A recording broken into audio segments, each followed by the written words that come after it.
Well, I always like to start with a real simple question. How's everybody doing this evening? Good. And that's normally about the level of response I get. I'm going to try again because you all are above ground and you just got through enjoying a great meal and you're here in America. I'm going to ask one more time, how is everybody doing this evening? Great. That's right. That's awesome.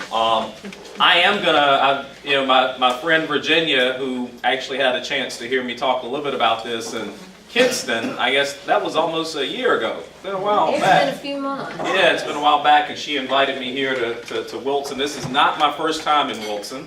I used to sell insurance door to door, and Wilson was one of my territories. So I used to cover Wilson as well as Rocky Mount. And so when she was talking about Nash Street, some of that started coming back to memory. And when I first met Virginia, I was in a pinstripe suit, I remember that night, and I said, I'm not going to dress up like that tonight. I want to make sure I dress for the occasion since I'm coming to see the Tea Party.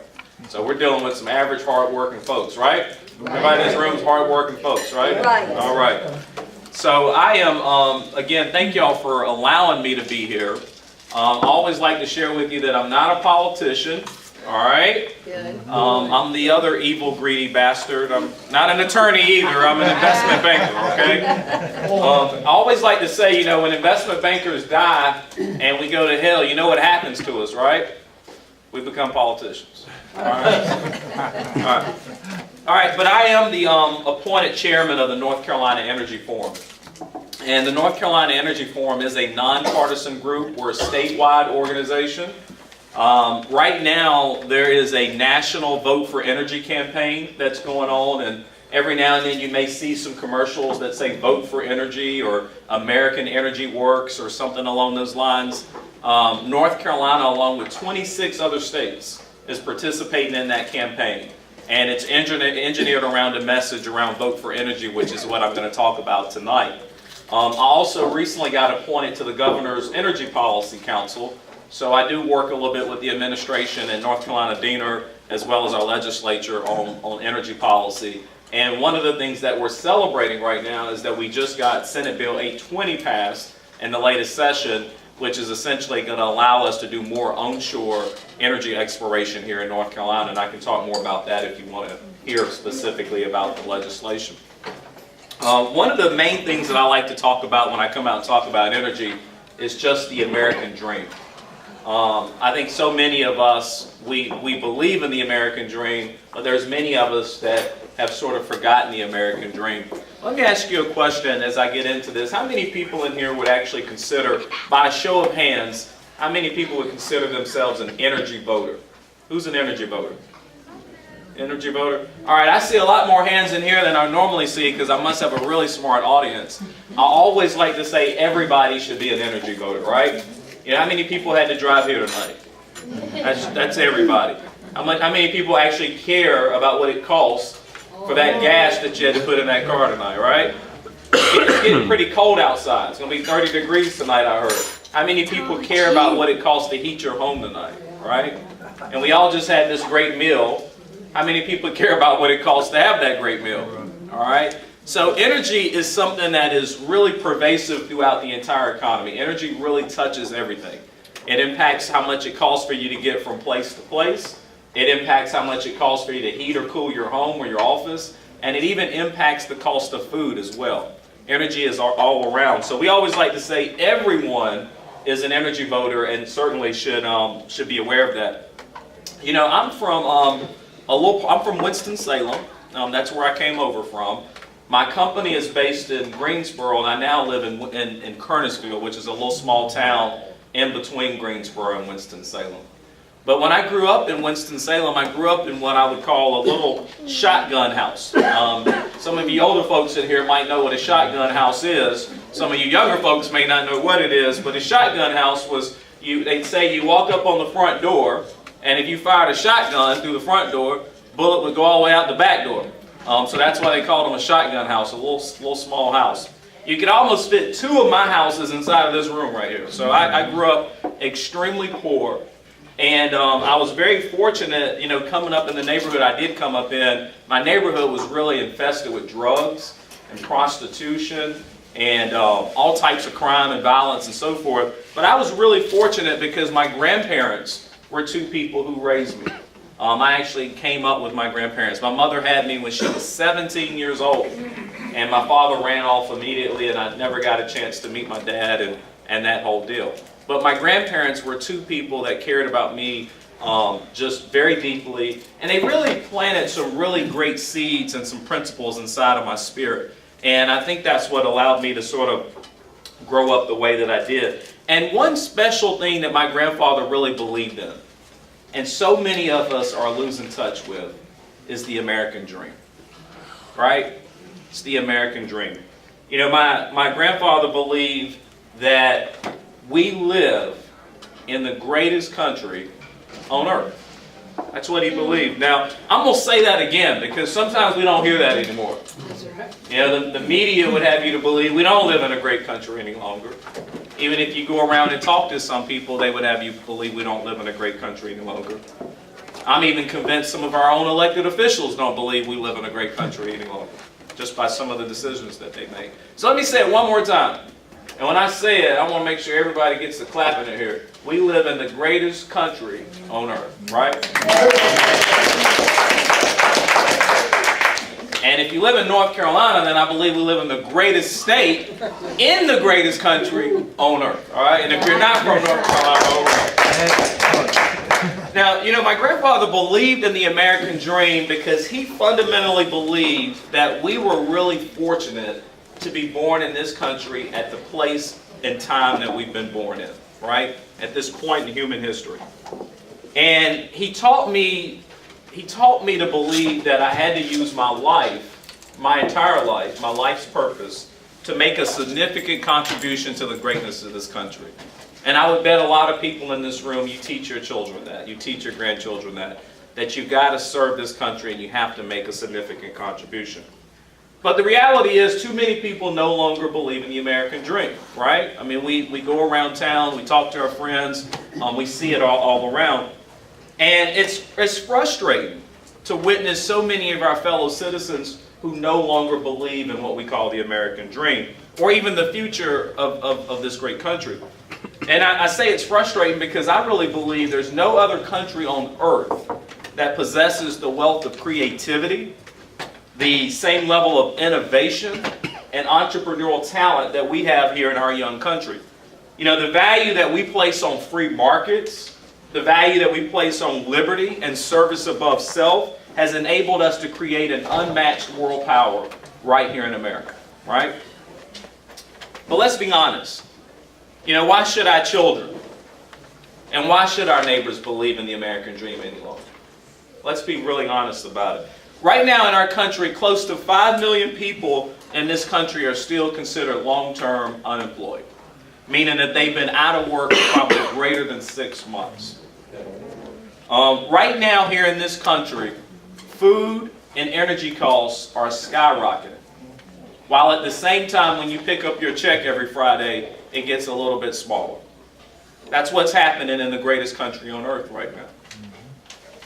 You know, families right now are forced to string together part-time jobs just so they can pay the mortgage and keep clothes on their children's back. That's what's going on in the greatest country on earth right now. You know, you've got struggling moms and dads that can no longer send their children to college in the greatest country on earth, or even put away some money for retirement. That's what's happening here in the greatest country on earth. Right here in North Carolina, you bring it closer to home. Right here in North Carolina, we lead the nation in unemployment. We have the 4th highest unemployment rate in the country at around 9%. And we are the 10th state with the highest poverty rate in the country, right here in North Carolina. In North Carolina, there's 700,000 people that live on $30 a day or less. And one out of 4 children in North Carolina live in poverty. That's what's happening in the greatest state, in the greatest country on earth.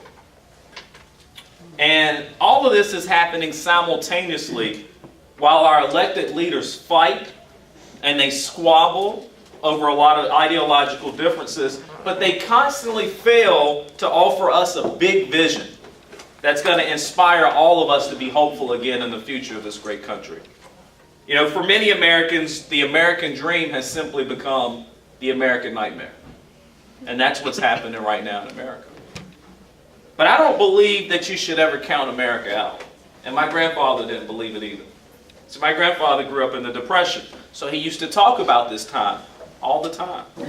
My grandfather used to share stories about the 1930s Great Depression, and he would talk about the hopelessness that had sort of encapsulated our country during this time of great economic distress. You know, other countries around that time predicted the end of America. They said that our reckless system of capitalism and our reckless system of democracy and our reckless system of freedom was going to bring this great country down. You want to know how America responded? We responded by reestablishing our economy through industrial production, the Industrial Revolution. And it was that catalyst that allowed America to quickly rise to a superpower in the 1950s. Now, again, some decades later, America would once again face peril. When we entered the 1980s, and we had been weakened from the 1970s, an energy crisis, and many years of economic stagflation that happened in the 70s. You know, I personally recall during that same period, my teachers were telling us, and some of you will remember this, my teachers were telling us that we needed to learn Japanese. That they said America was on the decline, that Japan was going to be the new lead world power, and that we needed to start learning how to speak Japanese. How did America respond? We went into the 90s and we created over 20 million jobs in this country. We not only restored prosperity back to our economy, but we also restored individual prosperity to people. Now, I know that President Bill Clinton would love to take all the credit for all that prosperity that happened in the 90s, but it wasn't one man or one person. It was a technology revolution. It was an internet boom. It was that catalyst that allowed this country to recover again from a perilous situation. And so as we stand here and we all sort of face and we look at what's going on with the American dream, my argument to you tonight is that we need a catalyst. That's what's going on in this country. What's going to be that catalyst that moves this country forward again? Again, coming out of the 1930s, we went to war. When we went to war with Germany and we went to war with Japan, that was the catalyst that created the Industrial Revolution, or the industrial production that allowed us to become the superpower that we did in the 50s. Coming out of the 80s, it was the technology boom that you just heard me mention. I believe the catalyst going forward now will be energy. I fundamentally believe that, and that's why I got involved with the North Carolina Energy Forum. Did you know that America is now the global leader in oil and natural gas production? That just last month, that we became the #1 producer of oil and natural gas in the entire world. We surpassed Russia.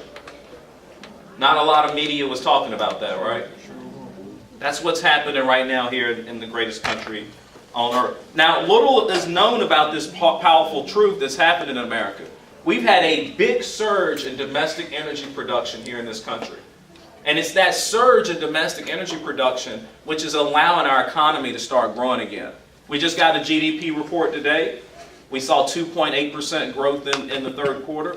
That little growth that we're eking out is happening because of energy and the boom that we're seeing in energy. That's also what's starting to shrink our trade deficit.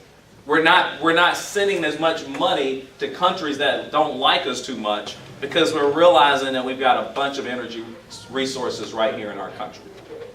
If you look across the country right now, look at states like North Dakota, South Dakota. If you look at Pennsylvania, Alaska, Oklahoma, if you look at Texas, if you took all the states that I just mentioned and you averaged their unemployment rate, it would be 5%. 5% compared to what I said in North Carolina, 9%. Right now, the national average is just over 7%. So the numbers don't lie. I mean, the numbers make perfectly sense. If you look at what's happening in those states that I just mentioned, the reason why they're seeing the growth that they're seeing, it's an energy story. It's an energy story that's occurring in those states. Half of the private sector jobs that have been created in America since the recession ended have come from Texas. Half, 50%. It's an energy story down there. Did you know, I saw this they did a big report on CNBC about North Dakota. If you go out to North Dakota Any truck drivers in the room? Anybody know how to drive trucks? Got one. If you go to North Dakota, you know how to drive a truck. They're paying you anywhere from $100,000 to $120,000. That's entry-level salary. That's just to get out there and drive a truck.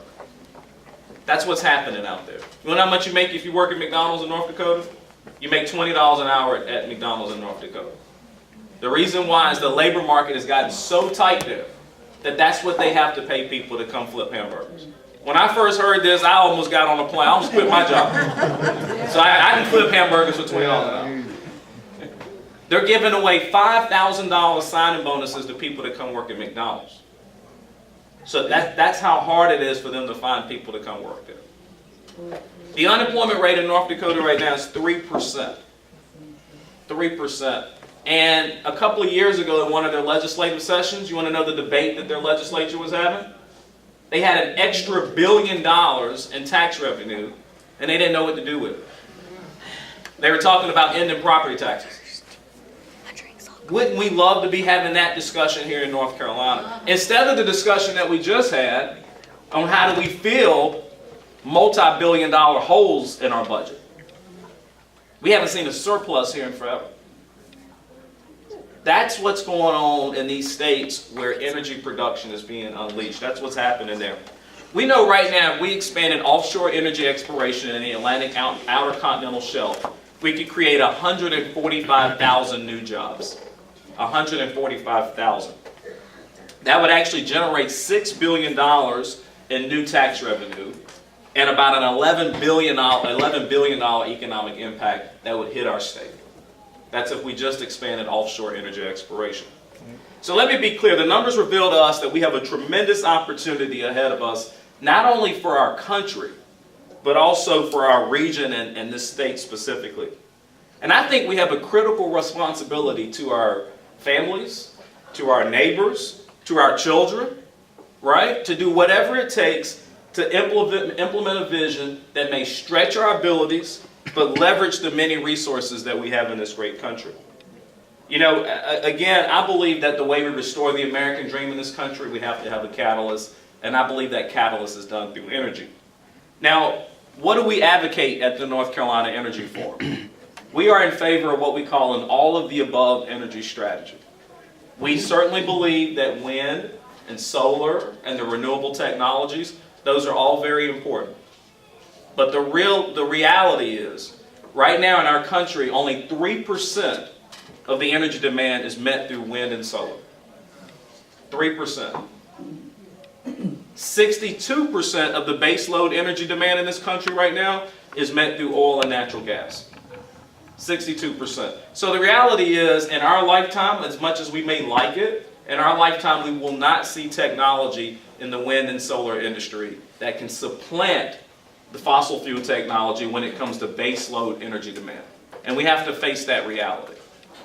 But we do believe that all energy production sources should be looked at, whether it's wind, solar, renewables, but we need to be talking about natural gas, we need to be talking about oil, and we need to still be having a conversation about coal as well. And in some instances, we even believe that we should be talking about nuclear, in certain cases. The reality is, we believe that the states should have more autonomy when it comes to developing energy policy. So right now in the country, the way it works is that the Department of Energy, they push down a national energy policy, and it's what all the states have to adopt. The states don't have a lot of autonomy about what they want to do. So for example, in a state like North Carolina, it doesn't make a lot of sense to push solar here because the sun doesn't shine nearly as long as many a days as it does out in the Southwest. A solar technology makes perfect sense in the Southwest. A wind technology makes perfect sense in the Midwest. But we don't generate enough commercial wind here in North Carolina for that to make sense. But what do we have access to? We have access to natural gas underground, we know that. And we also have access to natural gas and oil off the coast. So we ought to be able to develop a policy that makes sense for North Carolina, not a policy that makes sense for every state in the union. That's the number one thing we advocate for. Now, the Department of Energy was created in 1977 in the Jimmy Carter administration. First year they were created, if you all remember what was going on in the 70s, there was a real energy crisis. We were so reliant on foreign oil. The Department of Energy had one mandate when they were created. That was to reduce the reliance of this country on foreign oil. That was their only mandate. First year they were created, they had a $5 billion budget. In the latest budget cycle, you want to know what their budget was? $25 billion. Their budget has increased 500%. Are we any less reliant on foreign oil? This one-size-fits-all energy policy doesn't work. We've got to allow the states to get a little bit more active in that discussion. Right now, North Carolina cannot even access its offshore energy reserves because the Obama administration will not allow it. They will not allow it. And in fact, most people don't realize this, 90% of the offshore energy assets in America, 90%, we cannot touch because the federal government will not allow it. Most of the energy production that comes offshore is happening in the Gulf Coast, and that's about 10% of what's available. Imagine what we could do with energy costs if we could get to the other 90%. Imagine what we could do with job creation if we could get to the other 90%. Imagine the impact that could make on this country if we could be allowed to access the other 90%. Yeah, how do we get there? So number one, we support that. Number two, we also support expanding the Keystone Pipeline.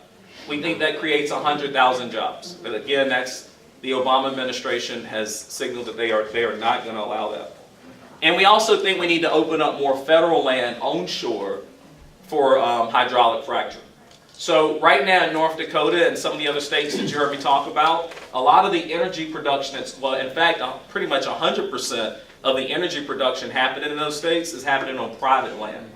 So you know, the president will get on television and he'll take credit for what's happening in the energy sector. But in reality, what's happening is that his department, his administration, will not allow any leases to be sold on federal public land.